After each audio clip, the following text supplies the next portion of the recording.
Recording so that I don't forget. Welcome everyone to this peer mentoring chat where we're going to be discussing isolation and imposter syndrome.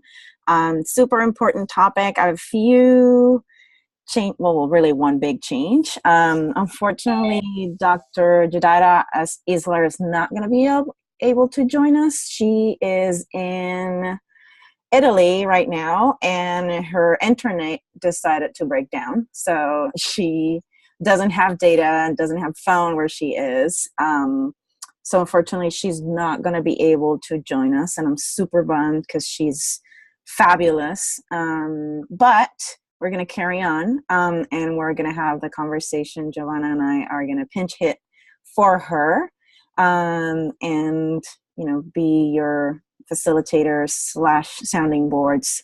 We really want. I don't think we've ever had one of these before. The peer mentoring chats. I mean, I think we had the very first one, and it wasn't really focused on a topic.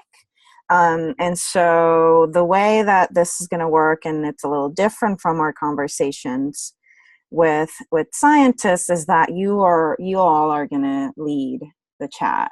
You're going to be the experts. You're going to be the ones sharing your experiences and your insights, because you as a group have a lot of wisdom. There are a lot of shared experiences, particularly with this topic. So we want you to be the experts for each other. And so Giovanna and I will kind of act as moderators, as sounding boards, and kind of guide the conversation as necessary, but you're going to be the experts really today. So I'm hoping that we'll get as much conversation and participation as we get always. We had Luis, Liz, and Sophia come up with some questions and resources. So I'm going to invite them to jump in a little bit. But before we get started, or to get us started talking about the imposter syndrome and isolation, I wanted to get a show of hands. How many of you have heard of the imposter syndrome? I see hands on the video. You can also use, let's see, let me put all your faces. Oh, most of you don't have your faces up. Come on, what's up? I want to see you all. All right, I'm seeing some hands on, like, using the function. I'm getting some messages saying hand up. I'm seeing hands up on the video. So I am going to assume that most of you have heard about the imposter syndrome. Some people don't remember how to do it. It's fine. Like how to use the hand. It's fine. So I'm gonna assume that most of you have heard about the imposter syndrome. And just briefly, what that is the feeling that you're a fraud. That you are in a place and you feel like, oh, I'm a fraud, and somebody's gonna soon discover that I don't belong here. There's been I've seen a lot of interesting discussion recently about should have been called a syndrome or should have been called a phenomenon. I saw an interview with the academic who came up with this, and I can't remember their name right now, but they said that they regretted calling it a syndrome because, some people argue that by calling it a syndrome, some people feel like it's a disease or it's their fault. Let's see. I sent you guys. Oh, I lost that document. I sent you guys an op-ed earlier today that was recently published in the New York Times that briefly touches upon the imposter syndrome and feeling isolated, particularly as a student or a scientist that comes from an underrepresented background. So I hope, if you didn't read it before, I hope you take the time to read it.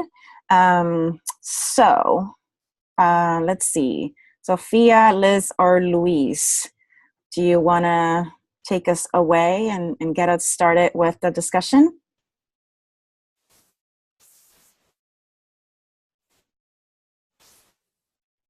We can't hear you, Lise. I see your mouth moving, but I can't hear you. Can you hear me now? Yes. Okay, so I was going to start with what is the imposter syndrome, and you already touched based on that. But I think what I wasn't aware, I'm trying to get my computer to work. I think I just have too many tabs open to talk more about the types of imposter syndrome. And right now, I just have the loading even sign. I don't know, I'm sure if you're having problems even hearing me, because even myself, I see, like you when you're like a little bit frozen down.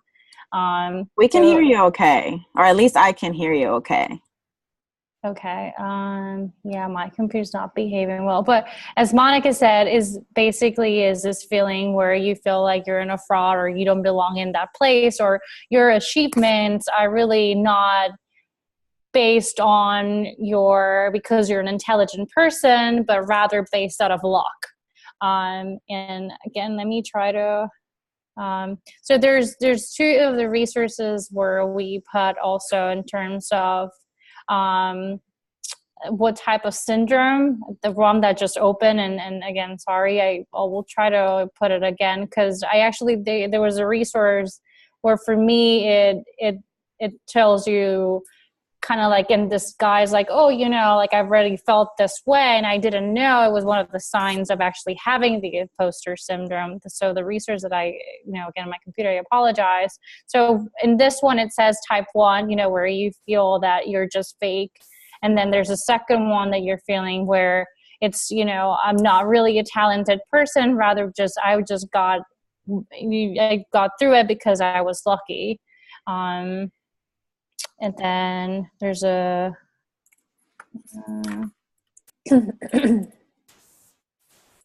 and then there's type 3 where you feel you're not really giving yourself a credit, rather, okay, so I got through it, I did well, but it was because it was easy. So this resource actually separates into these based on these 3 types. But again, I can't find the one where it had many other types, which I think it was helpful.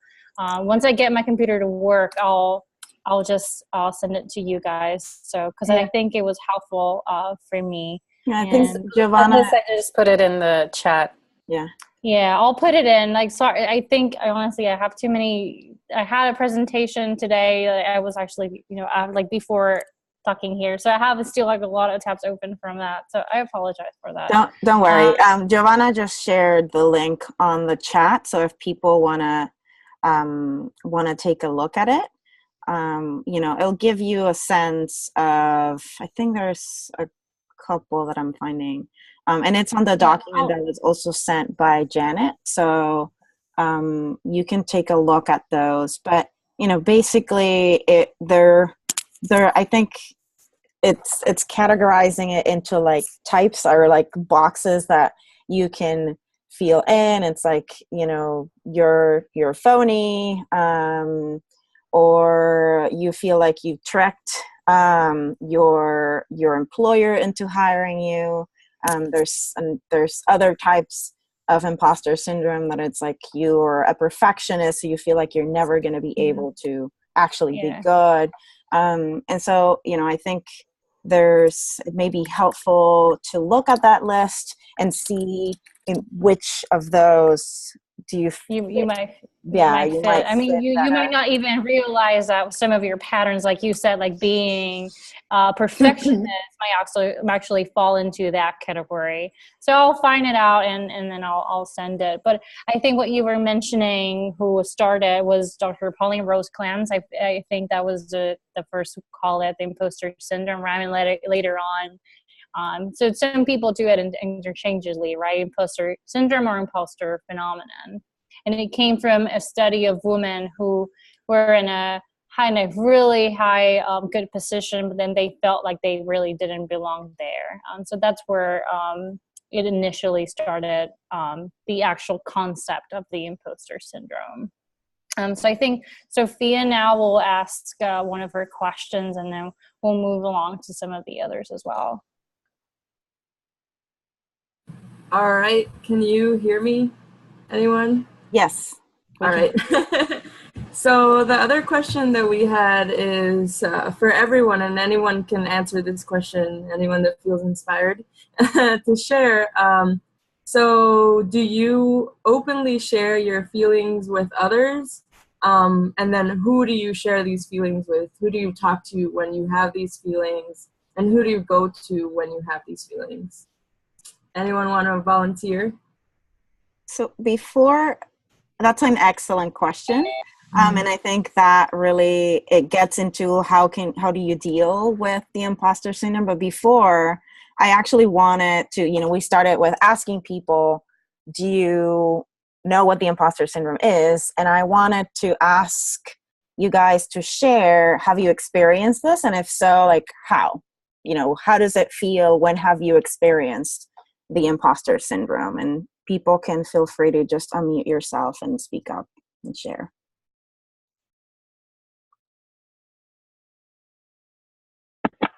So can I talk? Yes. Yes. So I can definitely relate to this whole imposter syndrome thing a lot. So I'm right now in Iowa, right? And there's not a lot of Latinos and whatever. So when I first got here, I noticed that because I never really lived in the States, and I thought that the reason why I was here was what they call the diversity hire, just to fill one of these quotas. And this really struck a chord with me because I was feeling in a disadvantaged position to everybody else. And the thing is, just such a highly competitive environment, you don't really you don't want to expose. So for the longest time, I didn't say anything to anybody, and that just made it worse. And then I just had a terrible advisor. I changed labs. So I did my rotations. I chose my lab, but my advisor we were not compatible at all. And all these situations, I kind of had him bottled down. And I really just felt that I was here just to fill a quota. I was here just because, Iowa is just all white and they need a Puerto Rican every now and then. So it was horrible. But the problem about it is you don't want to be figured out, so you just don't say it, and you put up this barrier. You talk about your project, everything's going well, and deep down you're struggling insanely because of it. So yeah, that's my 2 cents. Thank you, Ray. Anyone else who wants to share? I would like to. Hi, everyone. Good evening. So I feel like mine is 2-tiered. I applied for an F-31 in 2016. And it was F-31 diversity. And through my first cycle of applications, it got rejected. I resubmitted. And then with the summary statement that came back, one of the reviewers said she has awards, but they're all diversity awards. And that kind of struck a chord with me because I was like, does that mean they're not prestigious? And it kind of just triggered the imposter, because I'm like, wait a minute, if these are reviewers of grants who don't even see the validity of these awards, or dumb down their prestige simply because they were awarded through a diversity entity, then maybe I'm right, maybe I really don't belong. Fast forward to 3 weeks ago. I'm very hesitant to share this because, again, imposter syndrome is real. But I got a call from my program officer, and she was like, hey, we just want to let you know that your application is now being processed for funding. Congratulations. You're an F-31 recipient. And I was like, how? How is this even? And I'm like, and I'm still even now, I'm still how is this even possible? They're going to call me back and tell me that this is not real. But it still kind of goes to show how it's kind of an everyday fight that you constantly have to beat down the imposter within. And it's one thing to be awarded these things, but it's kind of you have to remind yourself that you're worthy of the reward. I put in the work, I'm not even trying to toot my own horn right now, but it was a lot to go through and submit all of the smaller pieces of the grant to make sure that my PI was doing what he was supposed to do and submitting the training plan. Like, I kind of just minimized that entire process. And like, now I'm seeing like, this is like a thing, like this is a big deal. So yeah, that's mine. Still fighting with my imposter, but she's not here today. Well, at least she wasn't here an hour ago. Yes. Thank you for sharing, and congratulations. Anyone else who wants to share?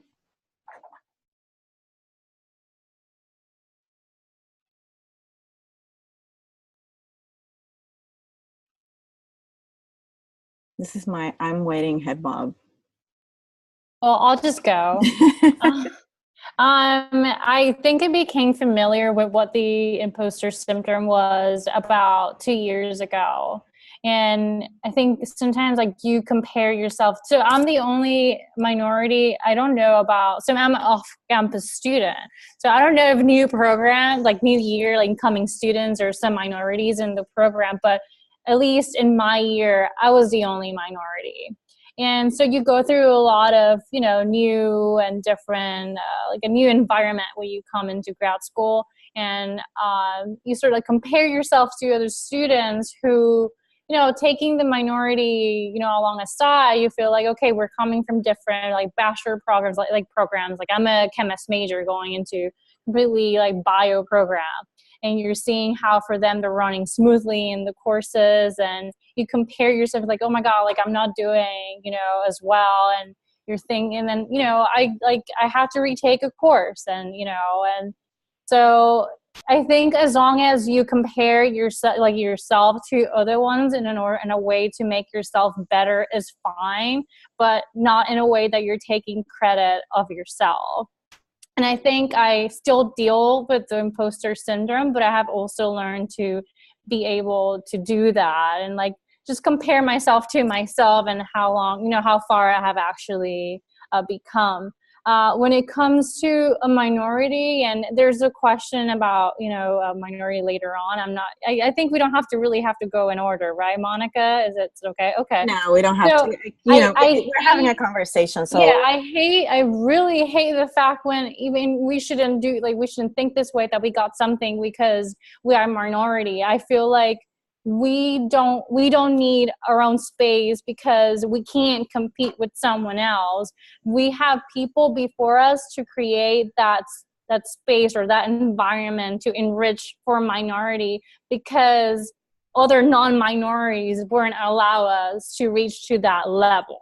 So it's not like because we got into a program because we're minority. No, it's because we're there because we need more people that represent us. And that doesn't mean that we are not as smart as them, or we cannot achieve as high as them. So I hate when people might, oh, you know, as a minority, you know, like, you know, award or whatever it is, and they tend to see it as lesser. And I don't think, you know, they have that, you know, background and like in their mindset, which, you know, this doesn't mean that I'm not as smart as you. It means that we are enriching the population of minorities in the field to actually prove that we can do this.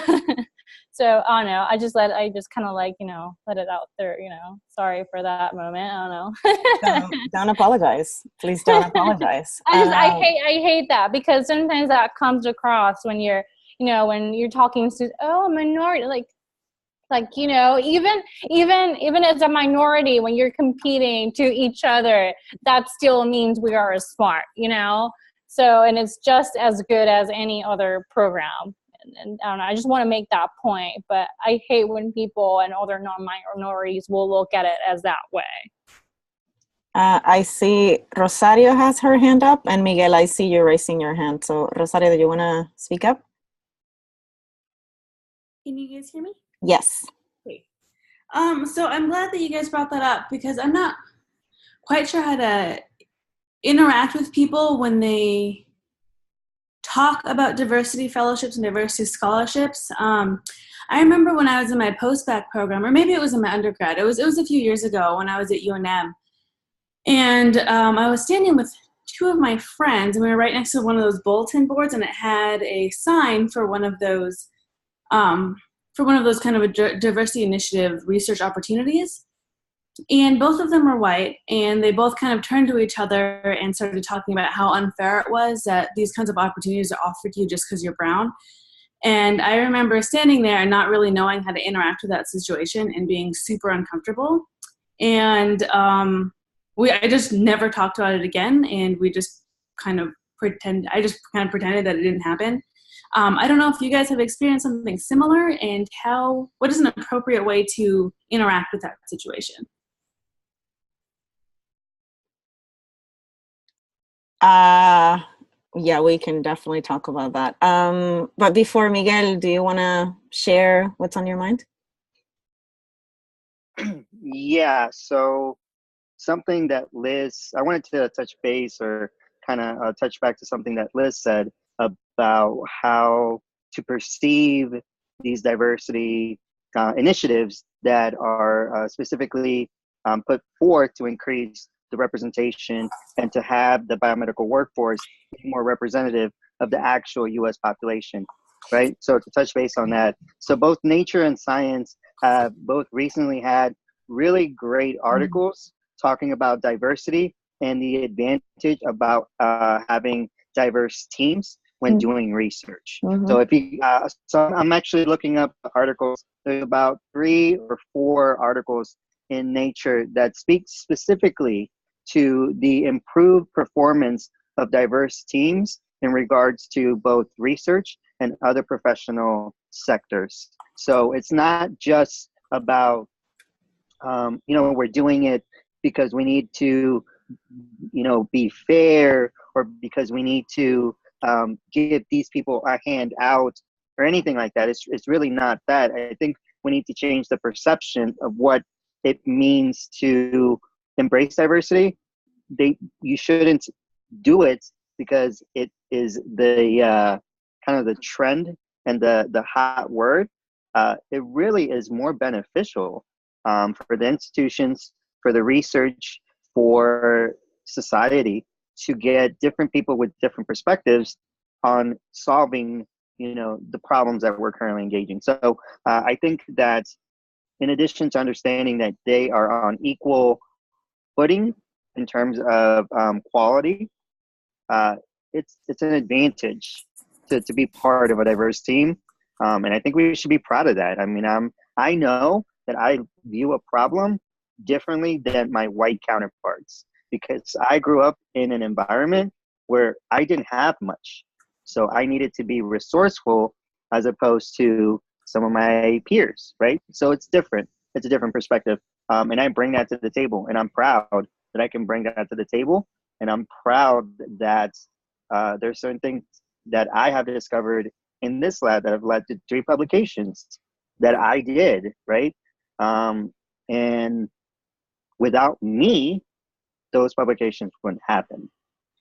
So I think we need to change the perspective of what we think as ourselves, as like URMs, of what diversity really means. So when we're in that situation like Rosario, like, no, they're not just doing it because it's the nice thing to do.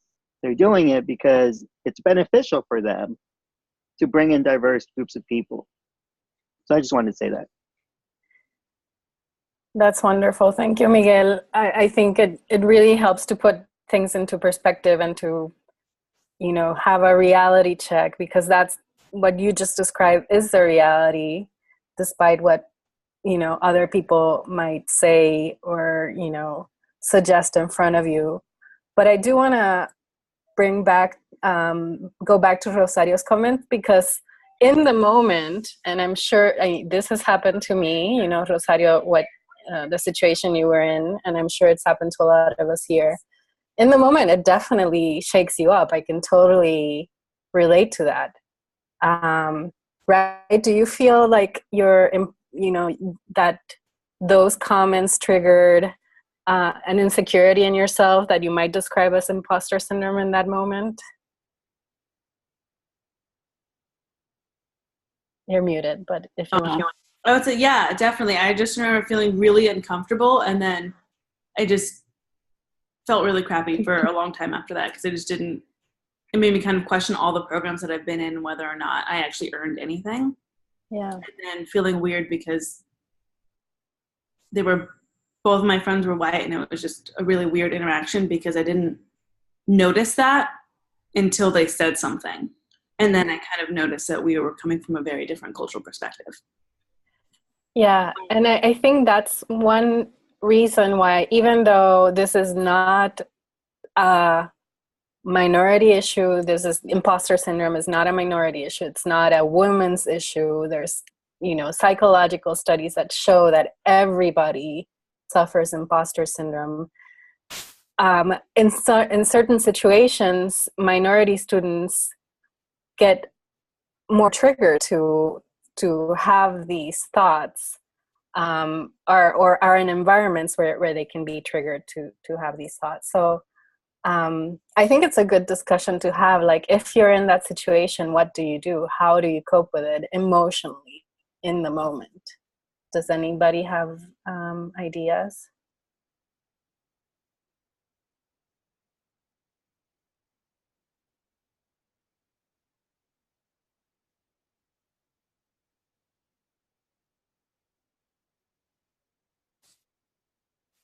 Oh, Lauren, are you trying to talk? I think we can't hear you for some reason, even though it doesn't say you're muted.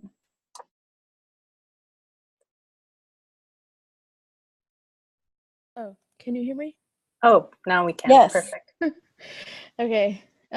So this is an answer from a topic from a different perspective, but like, as a white person, I'm super white. I'm not Hispanic at all. So as a white person, I don't think I've said anything that shitty to people before. But if I ever did, I would appreciate if we could have an open conversation. I don't think people, well, I like to think that people don't want to hurt other people. It's maybe an ignorance or misunderstanding, and anyone who has that mindset would benefit from just a very blatant, open conversation, especially if they're your friends. Yeah, so I don't know. Maybe that's not the right answer or what you're looking for, but from the perspective as someone that could offend you in that way, I wouldn't want to. I would like to know. I mean, so I agree with that. I think open conversations are definitely something that we need to have. I think we as URMs, as people of color, also. So two things: if you're comfortable enough to have that conversation, go for it. Also, it's not your responsibility to have that conversation to begin with. But if you do want to have that conversation, it is an uncomfortable conversation. I've had it multiple times, and it's a matter of really kind of digging at what is behind those comments, and kind of putting forth the argument, not even the argument, but the reasoning behind diversity initiatives. Why is it that universities have had to put forth these types of initiatives?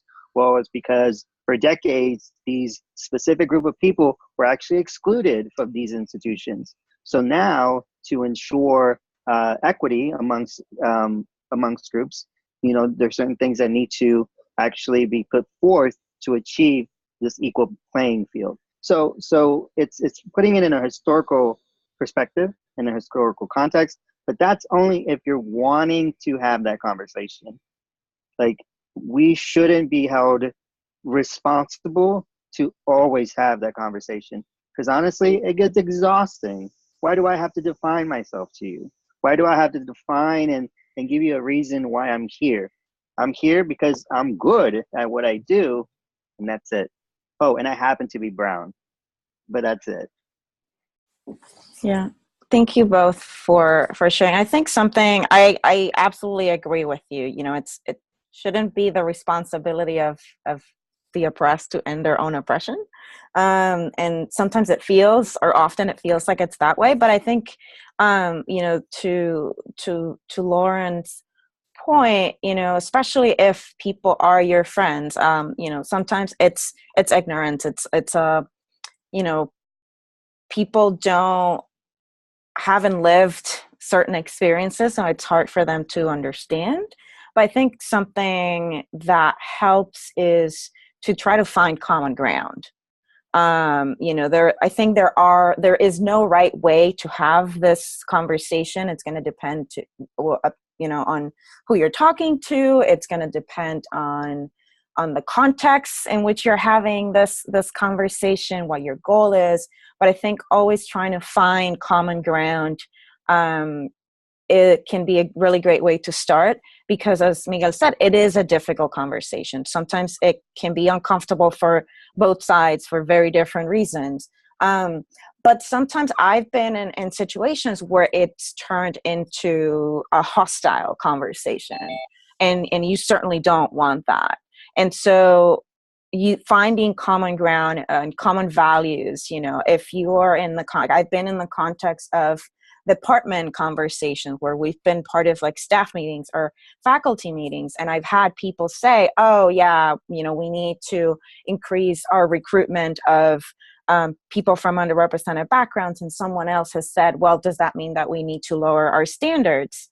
And it's like, what do I do? Like, there's a part of my brain that it's like, I just want to rip your head off. Like literally, I just want to rip your head off. Like, why would you say something like that?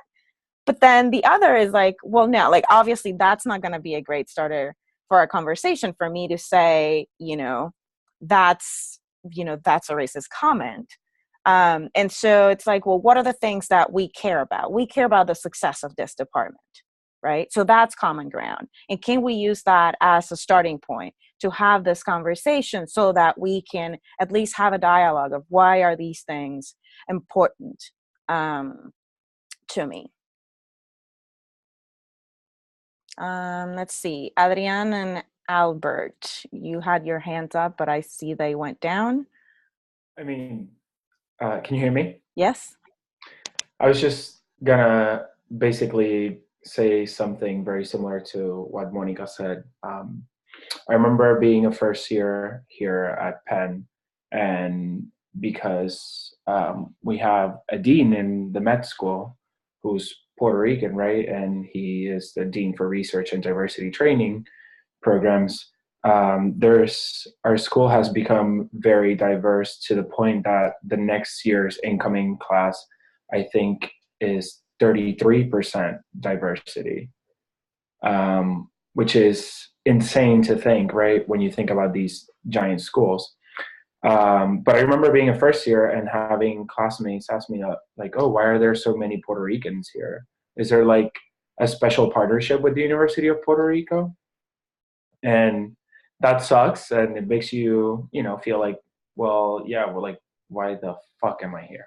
Right. So now I answer that question with, I mean, you don't think we're just as good as you are? And that's how I start, especially if it's a classmate. I'm like, well, there's a lot of us here because we're just as good as anyone else and we belong here, right?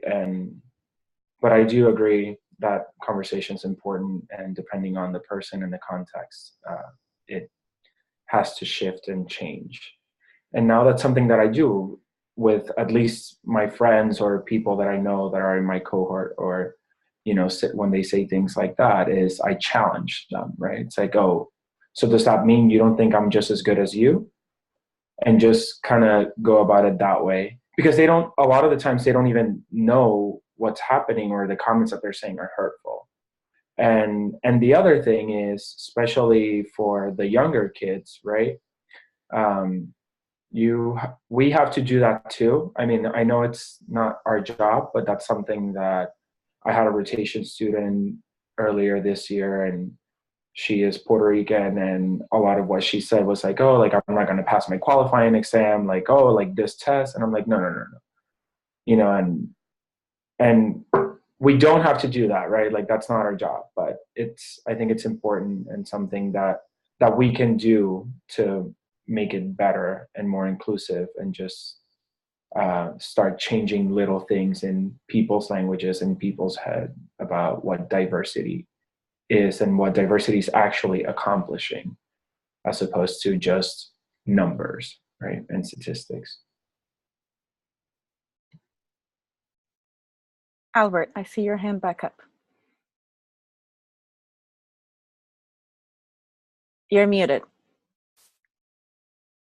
Can you hear me? Yes. Okay, great. Yeah, I don't know quite how to articulate this, but I did want to acknowledge what Lauren said. I think that is completely really important. I think that no one kind of really goes into things, meaning to offend or hurt people.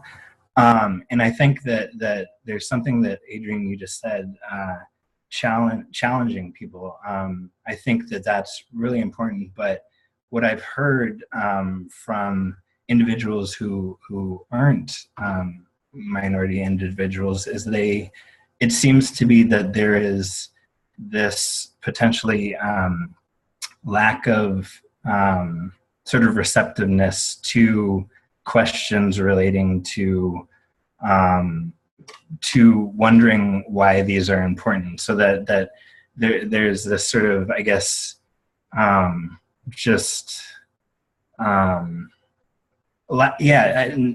non-willingness to talk more about this. And I think that's sort of the wrong way to approach things, because I think that breaks down communication. And so I guess I just was, and I know this is getting off topic from Imposter so much, but I guess that is what I see maybe reflected in what Lauren was bringing up. And I think that is such an important thing, but I don't always see that necessarily being a open option sometimes.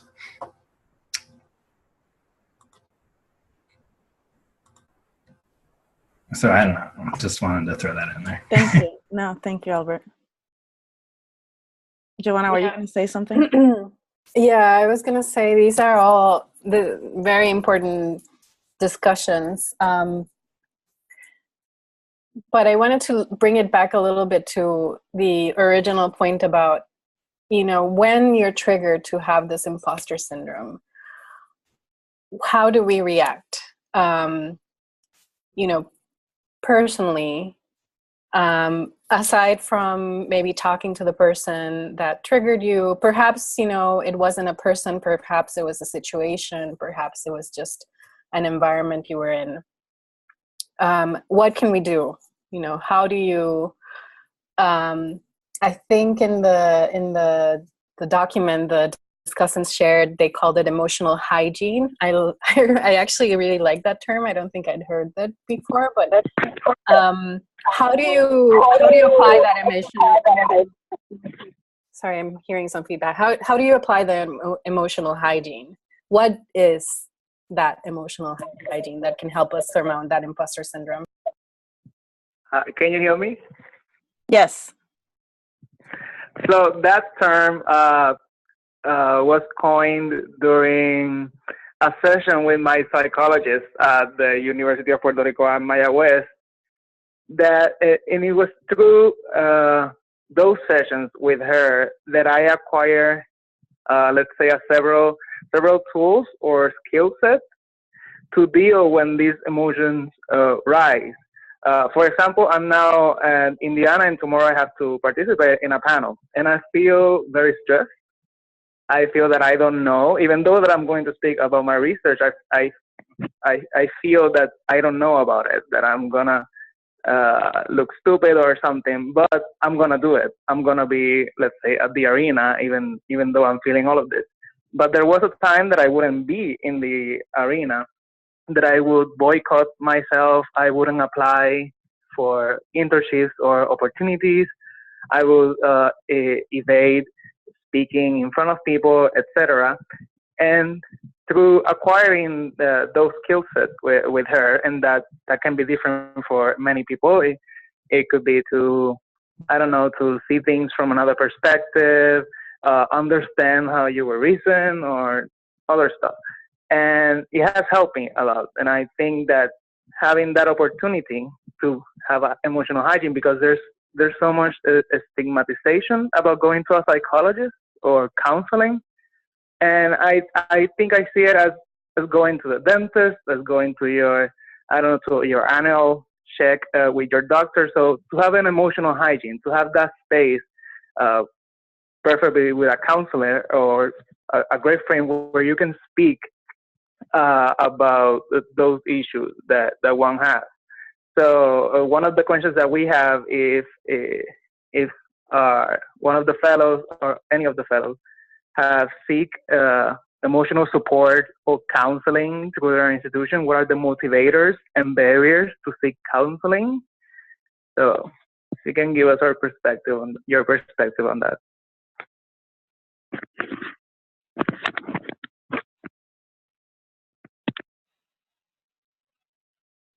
Anybody wants to share? Can you hear me? Yep. Yeah, so I actually I went to some counseling. It was at some point either right before or right after my comprehensive exams.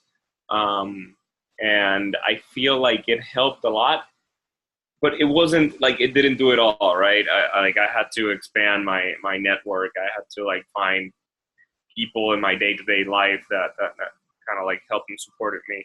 But definitely was a great first step in reaching out and understanding what was going on. And I recommend it now myself. And like you say, it's like going to the dentist or something else. You know, you got to keep all of your body in check, and your mind is one of the most important parts of your body, right? So I've been there and I did it, and I recommend it. And if I have to do it again at some point, I will. No hesitation. It was a great step for me. Yeah, this goes back to the question that Sophia brought up earlier. If, can you repeat the question? Was it about openly sharing your feelings? Can you repeat that question, Sophia? Yeah. Can you hear me? Yes. Yeah, okay. Yeah, I was just asking if you openly share these feelings, then who do you go to when you share these feelings?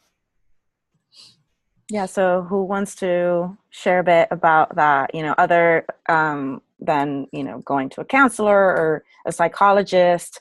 Reinaldo mentioned, he looked also outside of professionals for other kind of support. So who are those people for you? Do you have those people in your life, and who are they?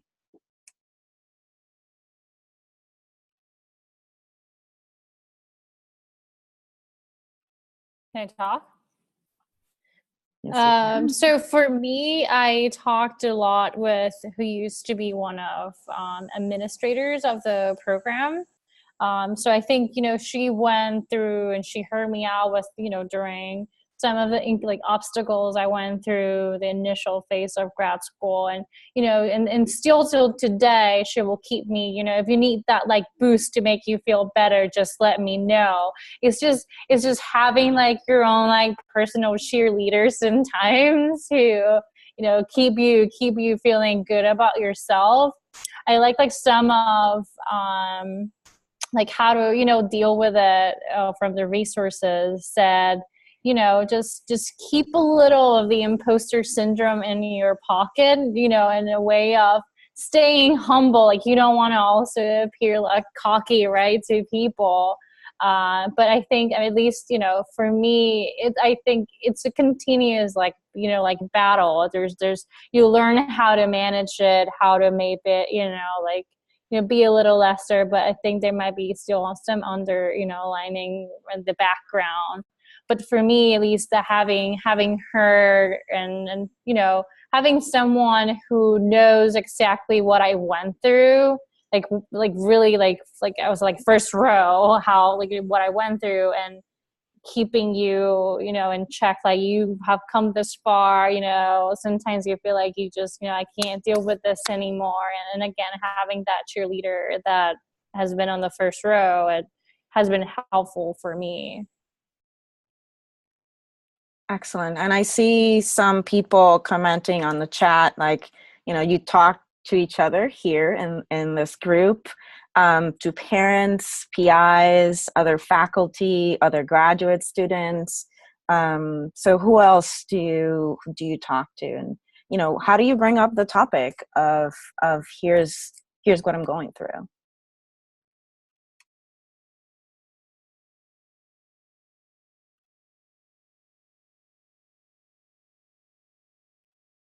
All right, I'm just going to say real quick that I normally speak with our seconds chapter members.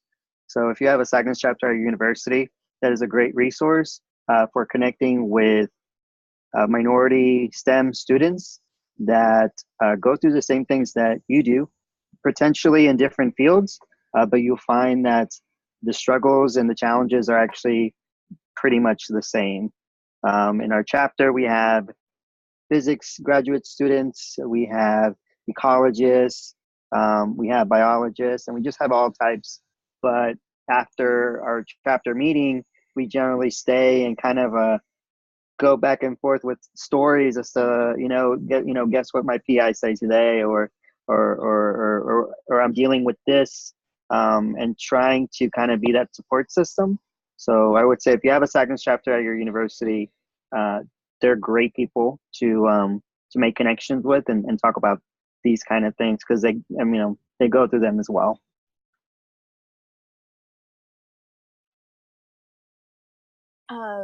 I was gonna say, like, I think for me, I took it upon myself to like find minorities in other programs, and just like connect with them, because it's highly likely that they're experiencing the same thing. But after a while, I kind of felt like I was burdening other people with like my issues when they're already experiencing the same thing, which is why it was so important for me to like find like a mental health professional, because then I feel like I could be just like completely honest and completely unhinged when it came to just exposing like how I felt, and I didn't have to worry about whether or not I was like creating an additional emotional burden on someone else. So yeah, that's what I go to.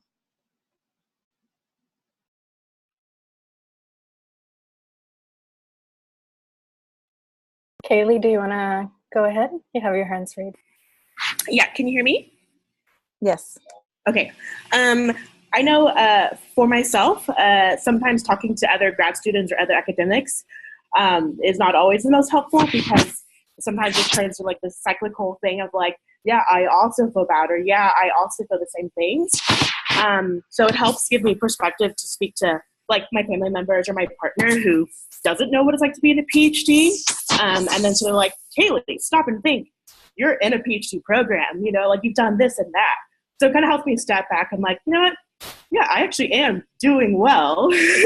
Maybe not compared to, try not to compare myself, but when I can just step back and talk to people who have no idea what it's like to be a PhD student, or like non-scientists. So that helps a lot, especially like my mom. So that's what I do. Awesome. Yeah, one thing that I don't remember who mentioned it anymore, because so many of you have shared, and again, thank you for being willing to speak your mind and be brave in this space and be vulnerable in this space.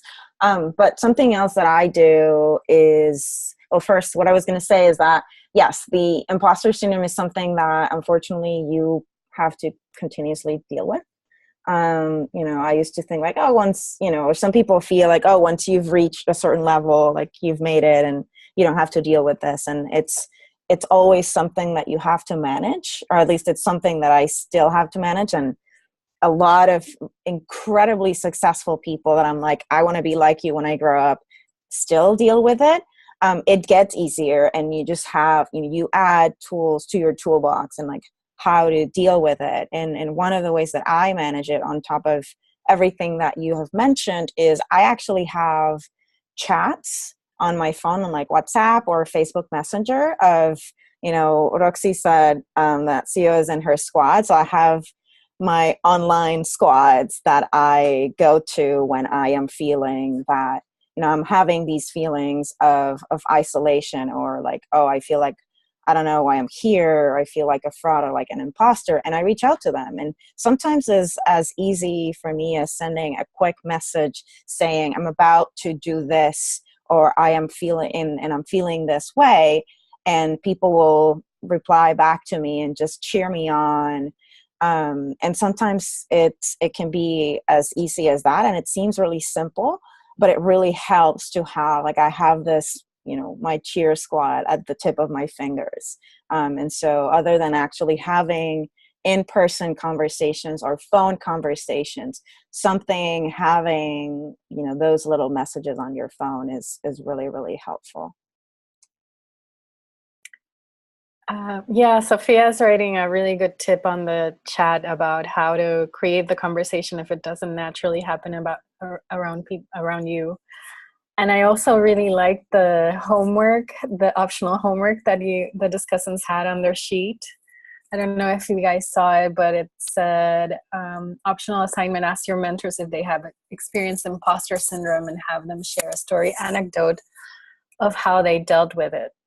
I was wondering if anybody had done the optional homework, or if they had actually, had this conversation with a mentor. Again, mentors, not necessarily your research advisor, but with somebody that you trust, and how it went, and maybe what insights you got from that type of more in-depth conversation.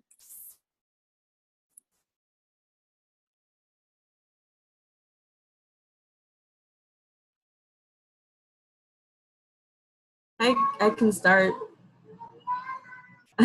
So I actually talked to my PI about this.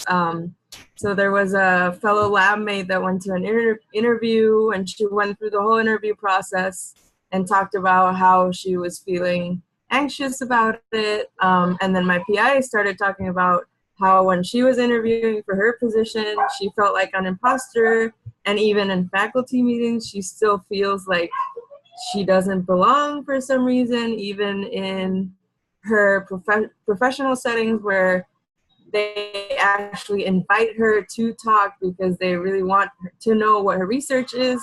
She still feels like that. And so she says that talking openly about it with her students and with other faculty members, with her family, and just sharing that feeling has been really good for her. And that is one thing that she does.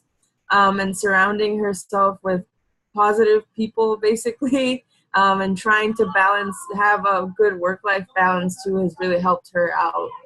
She has 3 kids, so it's not easy, but she does it, and she manages to feel like she does belong at certain times. So there's light at the end of the tunnel. Yes, there is. Thank you, Sophia. I just posted on the chat an article that I found that has some strategies. I mean, and there are many other articles that have strategies on how to deal with it. And, some of them we've already talked about. You have to acknowledge it. Like, I remember as a grad student, I was, maybe it was like 4th or 5th year when I discovered that this thing that I had been feeling had a name. And so, just put a name on it. Like, just, give it a name, recognize that it exists, that you're experiencing it. That's something that is really important. It's probably the first step to addressing the feeling of fraud, like feeling that you're a fraud, and also the feeling of isolation that comes with it. We haven't discussed as much the isolation part of the conversation, but the imposter syndrome and feeling isolated go hand in hand very often, because you feel like a fraud, you feel like you don't belong, and that leads, like, because you feel like you don't belong, you feel isolated from your department, from your group, and then you don't talk to people because you're like, if I talk to people, I'm going to be discovered, and I don't want people to know that I'm a fraud. So it's kind of a cycle, right? And so, talking to people, sometimes, unfortunately, it may be that in your lab or your department, it's not a conversation that you can have right away, but there's definitely people around you, many, many people around you, where you could have these conversations, as you've read and heard from your fellows. And so, that's the first step to addressing it, talking about, this is happening to me, and it's real, and it's okay that it's happening to me, because a lot of people feel that way.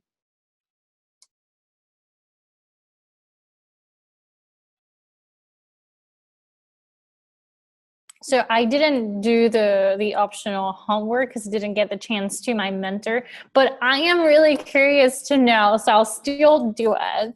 I think like asking them in, either as your PR or just a role model that you have, and you sort of like put them on this like pedestal, right? And I think you finding out that they feel the same way, then you're like, okay, so it's not bad for me to feel the same way. So I don't know, I think it will be really interesting. So if you guys didn't get the chance to do so, I encourage you to do it. I mean, I'll definitely will when I get the chance to talk to him, because I couldn't. But I think you might be surprised by that conversation. What will you find out? And it not only will be helpful, but I think you'll be like, okay, I don't feel that bad. That person in, that career level also feels that way. It's okay to me to feel that way too.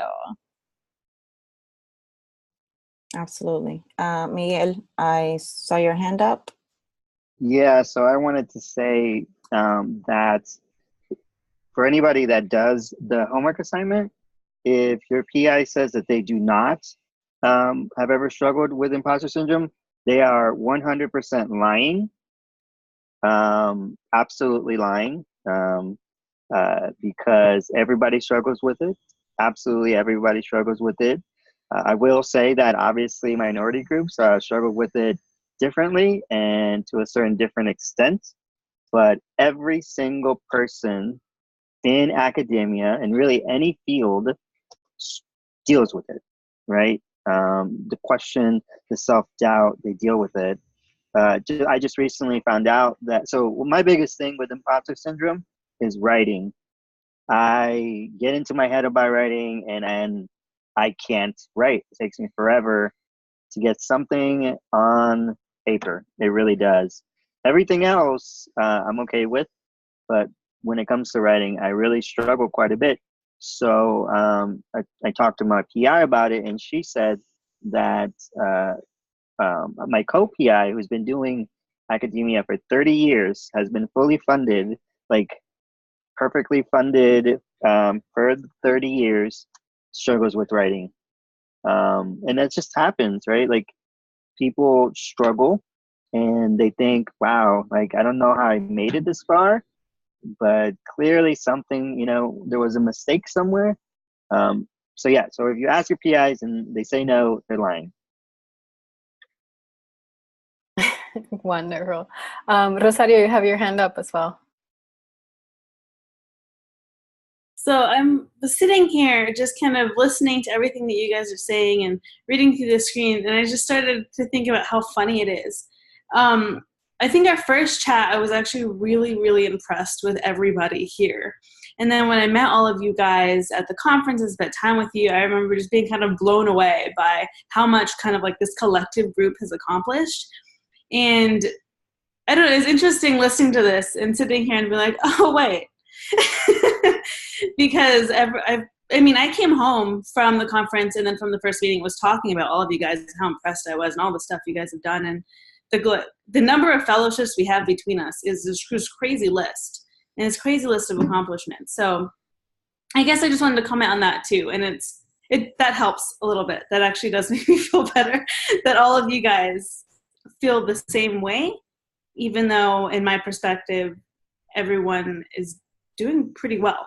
So I don't know, I just kind of wanted to add that because I was just listening to it and I'm beginning to hear it, I guess.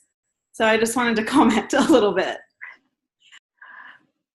Yeah, I found it super interesting that in the articles that the discussants shared, that a lot of them mentioned that this is really common among high achievers. I mean, it kind of comes with the territory. I think we've all, and for a number of reasons, we've put a lot of expectations on ourselves, and to some extent we expect a lot from ourselves, and sometimes we compare ourselves to each other. We're constantly going through that process, and so it kind of arises from that.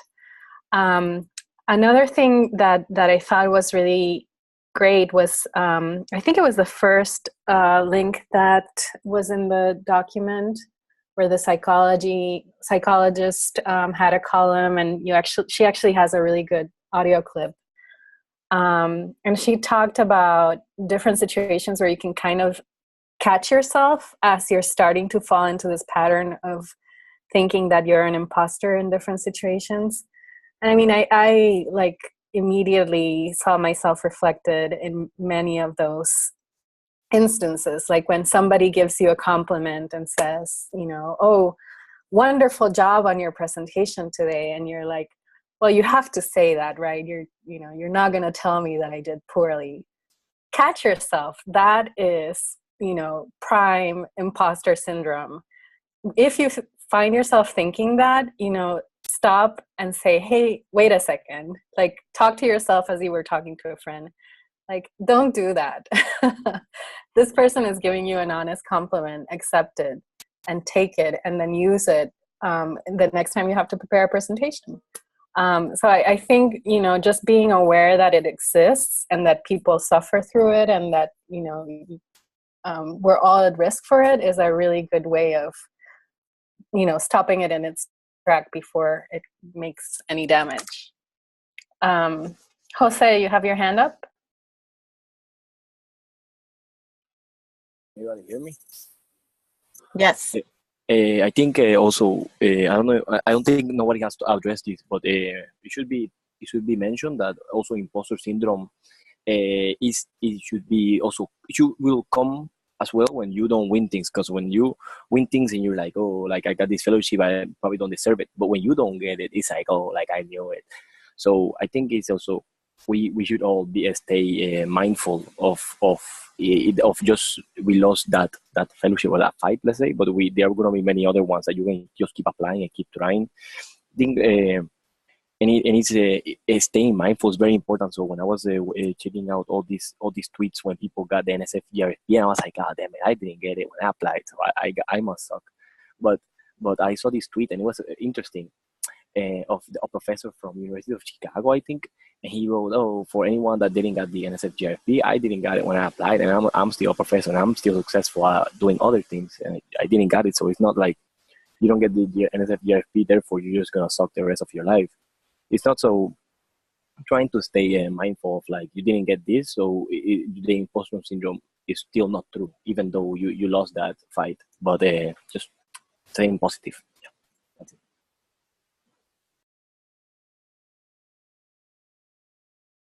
Yeah, there were a number of really good suggestions on the chat about how to stay positive and how to remind yourself that you are awesome. Own your awesome, like Monica says. I was wondering if anybody wanted to just share on the video, like, what do you do to stay positive? And when those kind of negative thoughts start popping in your head, what do you do to remind yourself that, yes, you are awesome, you do deserve your accomplishments and how far you've gotten? So I remember a while back we had like the I forget that. No, it was the IDP discussion. And the facilitator mentioned like visualizing your accomplishments so you can like look up and see and just be reminded that, I was about to say you're a bad bitch, but no, we're friends.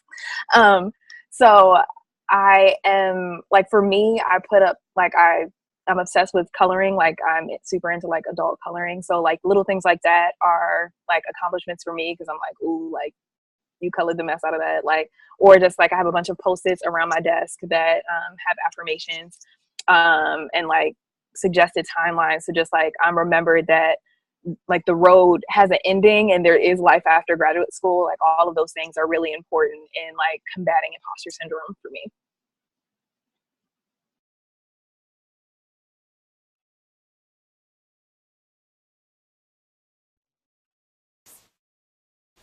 Anyone else want to share?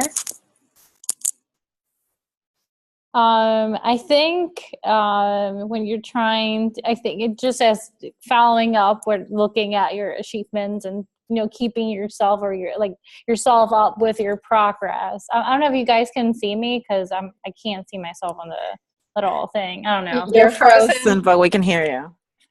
Okay. Well, I don't know what's happening, but anyhow, you sort of have to try to, when we had this discussion, I forgot the title, but something that you can measure your progress with, right? And that you have a measurable way to your accomplishments, like losing weight. You know, it's easy because you have the scale, but you know, trying to set up and visualize. So for example, for me, one of the things was, okay, so at the beginning in grad school, it probably took like, I don't even know how many, like maybe like a week or week and a half to even read one paper, whereas now I can actually get the whole point, you know, and like, I don't know, maybe like a couple of, you know, like minutes or an hour, you know, it really depends. But I think if you put your, if you think about, you know, what, like, were you at the beginning and how much have you advanced, it will keep you in track and feel better about yourself. So I think that, at least for me, is a way, just remembering how it was for me in the start, and how, you know, a little bit easier some of the things that I had difficulties at the beginning, or have, you know, improved myself. You know, keep on track on that, just, you know, once in a while. It's a good way to sort of balance out the imposter syndrome for me.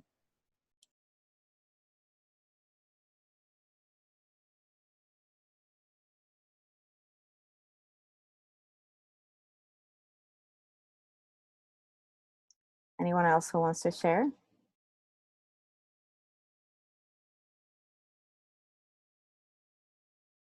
This is all really awesome, by the way. Like, you are, I mean, those of you who I've talked to individually, I think I almost always have ended my conversations with, let me know if there's anything me or Giovanna can do, but also don't forget about the group. There's a lot of wisdom in this group. There is a lot of wisdom in this group. Like, everything that you have shared and said is, you know, first of all, it really shows us that we're not alone. Like, we are all struggling. We have all struggled with these issues. So, and you know, what part of the reason why Joanna and I created this program was, I mean, we wanted to address many things, but one of the things that was really important for us was that feeling of isolation. You know, sometimes maybe that you're the only person from your group, and like, let's not forget that some people have multiple identities and multiple underrepresented or oppressed identities. So for some people, the imposter syndrome is triggered by multiple things, not just by multiple events, but it's also related to multiple identities. But you know, one of the things that we really wanted to address is, we know graduate school can be isolating, and particularly when you come from a group that is underrepresented. And so, you know, again, you all are an antidote for these things that we struggle with and that we've been discussing. So if I don't stress that enough, I'm saying it again.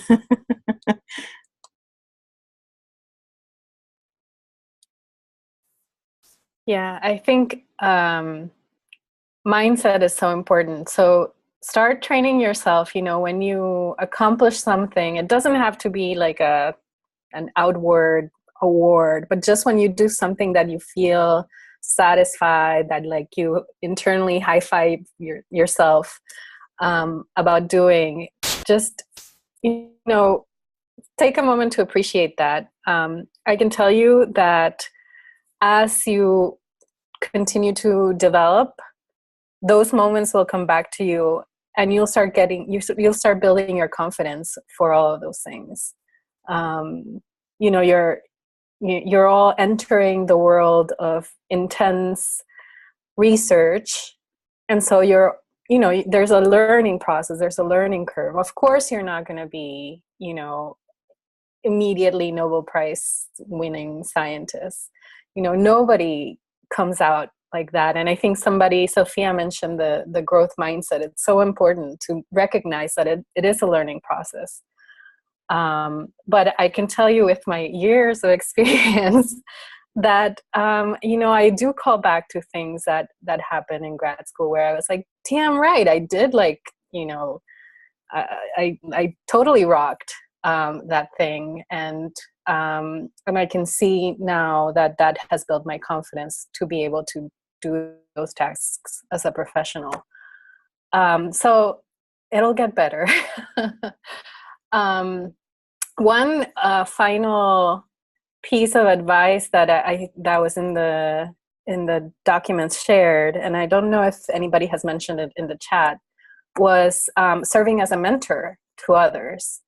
And I thought that was also a really interesting way of combating imposter syndrome, like putting yourself, getting yourself out of your head for once and helping someone else can be can be a way for you to really see concretely in the face of somebody else and the actions of somebody else the value that you bring. And I was wondering if anybody who has mentored students or engaged in some type of mentoring relationship can talk about that and reflect on whether that did make them feel more confident in their own abilities. I'm sure we have a lot of people here. Okay, great. I saw a lot of hands. I'm gonna ask Yvette to share since she hasn't spoken yet.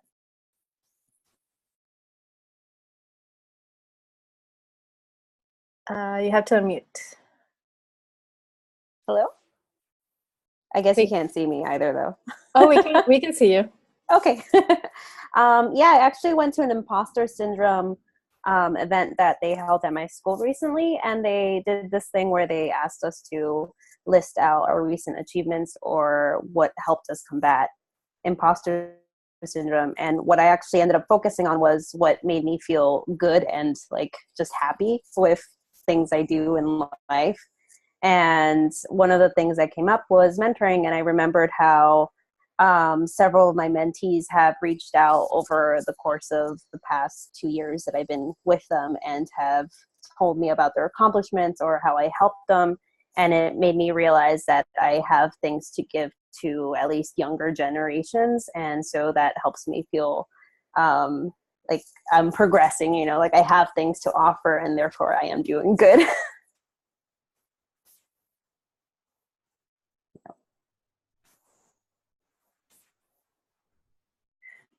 Thank you, Yvette. That's wonderful. Thanks for sharing.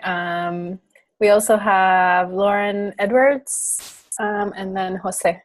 Go ahead, Lauren. Can you hear me? Yes. Perfect. So for me, imposter syndrome is not necessarily something I struggle with a lot.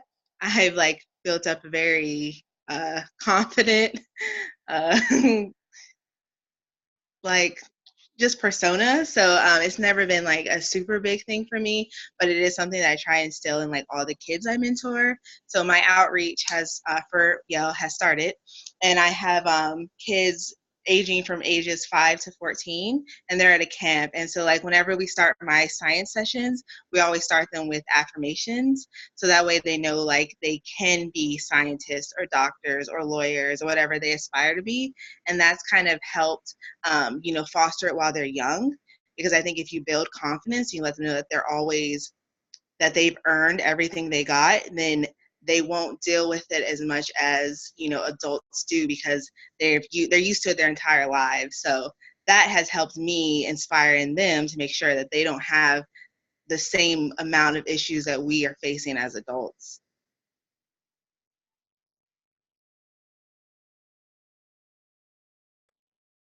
Yeah, and as you're going through it, you can kind of remind yourself, how to combat it by instilling in them that confidence. And Jose, did you want to share something? Yeah, I think also in the same light of staying mindful, I think you have to know the game that you want to play. Because, for example, for me in science, when I get together with this group and they just start talking in a very convoluted way of how all the research, I will be an imposter if I start talking about that. It's not that I will feel like it, because I just don't like it. I just don't like doing that. But for me, I know what I like to do and what I am good at. So for me, I like to talk about science in a very normal way, and I like to talk about life, and I like to talk about my plastics, and that's how I know that I am out of the imposter, because I know exactly what I'm talking about, and nobody else can tell me, let's say, in a way, how to do it better. But when I start getting out of my comfort zone, let's say, or about things that I don't know, then you have to be careful of just, if not to becoming an imposter, being an imposter. So yeah, I don't know.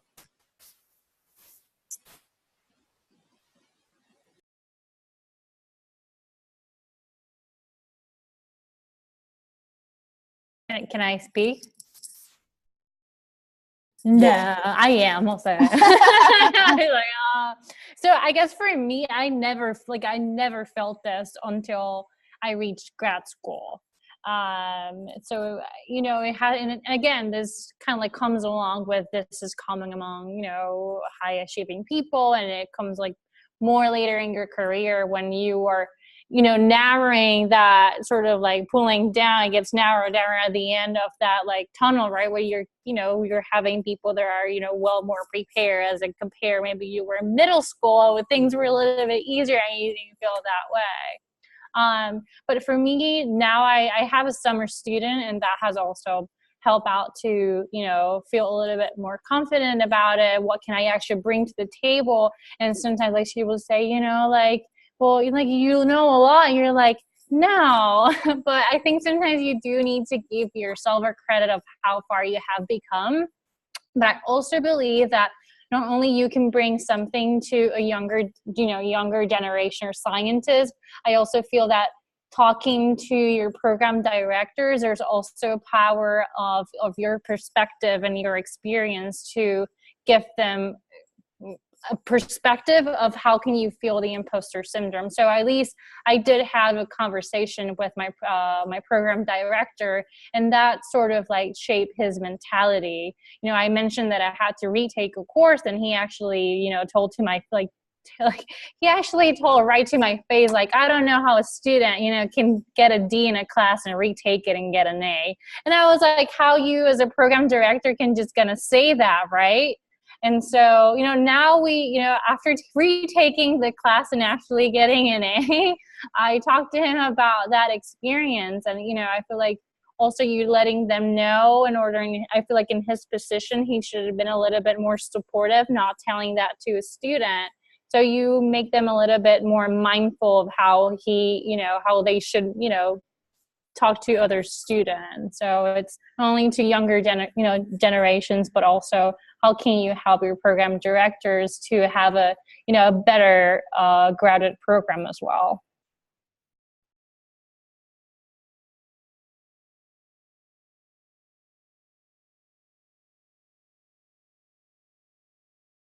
Yeah, those are all good points. You can, you're in situations where you can mentor others, make sure you instill a sense of confidence, and you help them, steer away from imposter syndrome. You can bring these discussions to your university.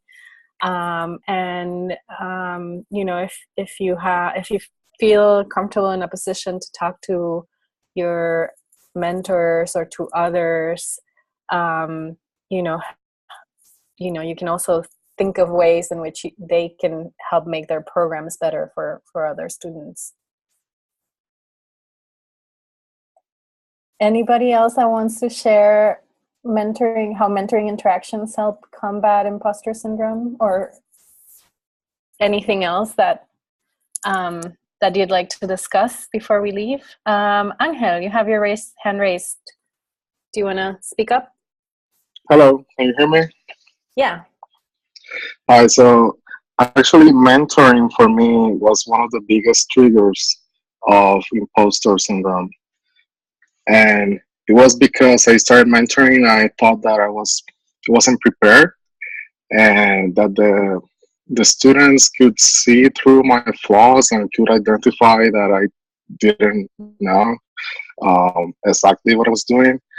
And that was a huge trigger for me. But it was talking to my advisor that I realized that happens to everyone, because I was explaining to her how I felt, and she was like, well, let me tell you something. I feel the same way mentoring you. So that's something that happens to everyone, and it's just this paranoia that we have. we need to be in the right mindset to approach things. Just wanted to share that. Thank you so much. That's a really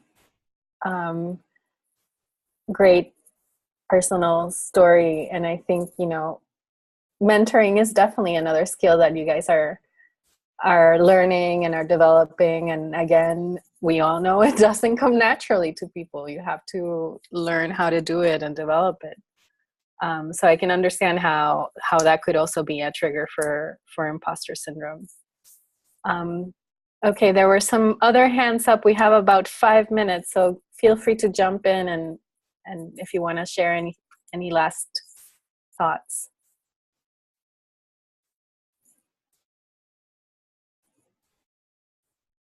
Okay, I'll go. I guess kind of piggybacking from Angel is using your own experience also helps a lot, right? Especially showing kids that you mentor that you're human and, you know, knowing that you're doing well, but also that you've had times where you failed and then you tried again and you came back from that. And a lot of that I like, you know, when I talk to the like newer grad students or the summer students that are still in undergrad and whatever, and they're like, oh, you're doing so well and blah blah blah, like, you know, it's like, well, yeah, I am doing well now, but I had to switch labs, you know, like I thought I was not going to finish my PhD 2 years ago. So I feel like using your own example also helps them understand that it's okay to sometimes not do okay, but that there are people and communities that have gone through that will help them and they can seek out. And that's what I kind of just tell them is like, look, like I'm here. I've failed multiple times, probably will fail a million times more before I die in like, I don't know, 80 years. So like just like that's normal and that's okay, but I'm still here, right? Like doesn't mean that that's where it all ends. You can keep going, pushing through.